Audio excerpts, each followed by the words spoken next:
L'histoire de Square Enix, l'envers de la fantaisie, s'impose comme un ouvrage à la fois dense, rigoureux et passionnant qui dépasse largement la simple nostalgie du joueur. Oscar Lemaire y livre une analyse approfondie de l'histoire croisée de Square et d'Enix en mêlant intelligemment récit historique, décryptage industriel et éclairage humain. La grande force du livre réside dans sa capacité à déconstruire le mythe derrière les grandes licences du JRPG. Là où le joueur ne voit souvent que la magie de Final Fantasy ou Dragon Quest, l'auteur met en lumière la réalité d'une industrie faite de choix stratégiques, de contraintes économiques et de collaborations humaines complexes. Cette approche permet de mieux comprendre les succès, mais aussi les échecs et les périodes de transition, notamment lors du déclin relatif de l'industrie japonaise dans les années 2000, pour ne citer que lui.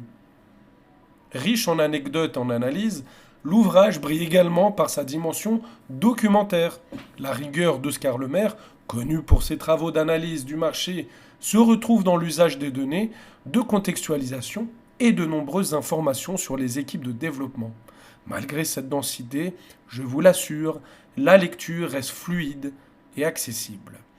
Même si ça m'est arrivé de temps en temps de me perdre un petit peu dans les noms, parce que bon, en plus, c'est que des noms japonais quasiment. Donc, j'avoue, ça m'est arrivé de temps en temps de me dire, ah, mais c'est qui lui déjà? Et puis voilà. Mais sinon, franchement, il fait un travail de rappel, de concision absolument extraordinaire.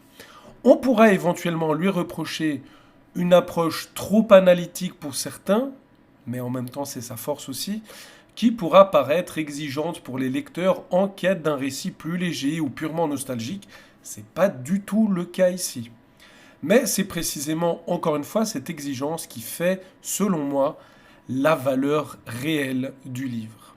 Donc au final, il s'agit, je pense, d'un ouvrage incontournable pour les amateurs de RPG, mais surtout de JRPG, et plus largement pour tous ceux et celles qui souhaitent comprendre l'envers du décor de l'industrie vidéoludique.